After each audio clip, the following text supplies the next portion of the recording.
বিহুৰ বতৰত আজি সুজিৰে এনেদৰে পিঠা বনালোঁ। বলকচোন কেনেকৈ বনালোঁ ৰেচিপিটো আপোনালোকৰ লগতো শ্বেয়াৰ কৰোঁ। প্ৰথমে এটা বাউলত আধা কাপ চুজি ল'লোঁ। এইদৰে ইয়াৰ লগতে মই আধা কাপতকৈ অলপমান বেছিকৈ ময়দা ল'লোঁ। এনেদৰে তাৰপিছতে ইয়াতে মই চেনি দিম। চুজি যিমান ল'ম চেনিও সিমানেই ল'ম। আধা কাপ চেনি লৈছোঁ। তাৰ লগতে মই দিম কেইটামান চফ গুটি। তাৰ লগত দিম বেকিং সোডা। বেকিং সোডা আধা চামুচৰো কম, মানে 1/4 দিব। নাৰিকল আৰু বিট ৰুকা অলপ আছিলে মোৰ, এয়া দিলোঁ। আপোনালোকে নাৰিকলখিনি মিহি মিহিকৈ কাটিও দিব পাৰে। 1 চামুচ ঘিউ দিলোঁ। এতিয়া পানী দি এইখিনি মিক্স কৰি ল'ম। পানী অলপ অলপকৈ দিম, একেবাৰতে বেছি পানী দি নিদিওঁ। অলপ পানী দি পেলাই মিক্স কৰি ল'ম। পানীখিনি অকণমান কুহুমীয়া গৰম পানী হ'লে ভাল হয়। মই আৰু অলপ পানী দি পেলাই এইদৰে লাহে লাহে গোটেই মিশ্ৰণটো মিক্স কৰি ল'ম। এনেদৰে মিক্স কৰি ল'লোঁ।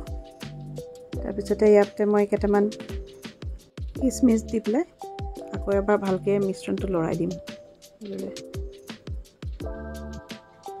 এনেদৰে এইটো কনচিষ্টেঞ্চি হ'ব লাগিব, তেতিয়া পিঠাকেইটা ধুনীয়া হ'ব। এইদৰে অলপ সময়ৰ কাৰণে তাৰপিছতে আমি ঢাকি থৈ দিম। প্ৰায় আধা ঘণ্টা আপুনি ঢাকি থ'ব পাৰে।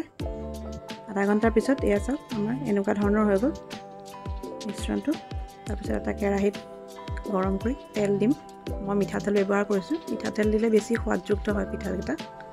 তাৰপিছত এয়া এটা এটাকৈ আমি পিঠাকেইটা ভাজি ল'ম। মই অকণমান দীঘলীয়া ধৰণৰ কৰিছোঁ, শ্বেপটো অলপ বেলেগ ধৰণৰ দিবৰ কাৰণে।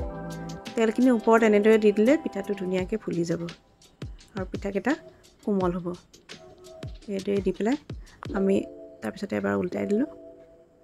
এনেদৰে অলপ সময় এইটো ভাজি এইটো আমি কাঢ়ি দিম। এইটো প্ৰায় হৈ গৈছে। এটা এটাকৈ পিঠা ভাজি ল'ম। প্ৰায় হৈ গৈছে এইটো।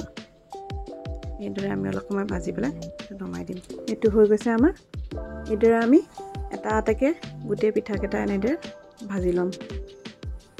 ওপৰত তেল দিয়াৰ কাৰণে পিঠাকেইটা কেনেদৰে ফুলি আহিছে দেখিছেনে? এনেদৰে পিঠাটো ফুলি যাব আৰু আমি এনেদৰে আটাইকেইটা পিঠা এটা এটাকৈ ভাজি ল'ম। এনেদৰে গোটেইকেইটা পিঠা আমি ভাজি ল'ম এটা এটাকৈ। আৰু এইদৰে আমাৰ গোটেই পিঠাকেইটা ভজা সম্পূৰ্ণ হৈ গ'ল। আৰু এয়া আমাৰ পিঠা ৰেডি হৈ গ'ল। এইদৰে আপুনি বনাবচোন, বৰ সোৱাদ লগা। ভিডিঅ'টো চাই যদি ভাল পালে এটা লাইক কৰি দিব আৰু চেনেলটো ছাবস্ক্ৰাইব কৰি দিব। ধন্যবাদ।